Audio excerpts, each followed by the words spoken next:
പലപ്പോഴുമേ പല സമയങ്ങളിലും നമുക്ക് നമ്മളുടെ കുറവുകൾ കാണാൻ സാധിക്കത്തില്ല. എന്നാൽ അതേ സമയം മറ്റുള്ളവരുടെ കുറവുകൾ നമ്മൾ വളരെ ഈസി ആയിട്ട് കണ്ടുപിടിക്കാറുമുണ്ട്. എന്താണ് അതിന് കാരണമെന്നറിയാമോ? വിശുദ്ധ ഗ്രന്ഥം നമ്മളെ ഓർമ്മപ്പെടുത്തുന്നുണ്ട്, സ്വന്തം കണ്ണിൽ തടിക്കഷണം ഇരിക്കെ സഹോദരന്റെ കണ്ണിലെ കരട് എടുക്കാൻ ശ്രമിക്കരുതേ എന്ന്.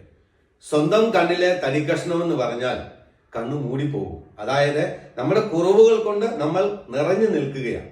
അതുകൊണ്ടാണ് പലപ്പോഴും മറ്റുള്ളവരുടെ കുറവുകള് അല്ലെങ്കിൽ മറ്റുള്ളവരുടെ നന്മ നമുക്ക് കാണാൻ സാധിക്കാതെ അവരുടെ കുറവുകൾ നമ്മൾ കാണുന്നത്. നമ്മളിൽ കുറവുകൾ ഒത്തിരി ഉണ്ടായിരിക്കെ നമ്മൾ മറ്റുള്ളവരുടെ കുറവുകൾ കണ്ടുപിടിക്കാൻ ശ്രമിക്കരുത്. അതുകൊണ്ടാണ് തടിക്കഷണത്തിന്റെയും കരടിന്റെയും ഉപമ യേശു നമ്മളെ ഓർമ്മപ്പെടുത്തുന്നത്. ഇത് തന്നെയാണ് പാപിനിയായ സ്ത്രീയെ കല്ലെറിയാൻ വന്നപ്പോൾ യേശു അവിടെ ചൂണ്ടിക്കാണിച്ചു കൊടുത്തത്.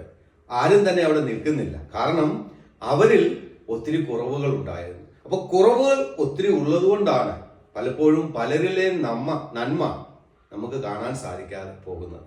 സ്നേഹമുള്ളവരെ, പലപ്പോഴും നമ്മൾ നമ്മളുടെ കുറവുകളിലേക്ക് നോക്കുക, അതിന് നമുക്ക് സാധിക്കുന്നില്ല. പകരം നമ്മൾ എപ്പോഴും മറ്റുള്ളവരുടെ ചെറിയ ചെറിയ കുറവുകൾ കണ്ടുപിടിക്കാൻ ശ്രമിച്ചുകൊണ്ടിരിക്കുക. സ്വന്തം കുറവുകളെ പരിഹരിച്ചിട്ട് ആകട്ടെ മറ്റുള്ളവരുടെ കുറവുകൾ പരിഹരിക്കുന്നവരായി തീരുവാൻ. അതാണ് യേശുനാഥൻ വിശുദ്ധ ഗ്രന്ഥത്തിൽ പല സ്ഥലങ്ങളിൽ നമ്മളെ ഓർമ്മപ്പെടുത്തുന്നത്. സ്വന്തം കണ്ണിൽ തടിക്കഷണം ഇരിക്കെ അവരന്റെ അല്ലെങ്കിൽ സഹോദരന്റെ കണ്ണിലെ ചെറിയ കരടെടുക്കാൻ ശ്രമിക്കരുത്, കാരണം നിനക്കത് സാധിക്കത്തില്ല എന്ന്. ദൈവം നിങ്ങളെ അനുഗ്രഹിക്കട്ടെ.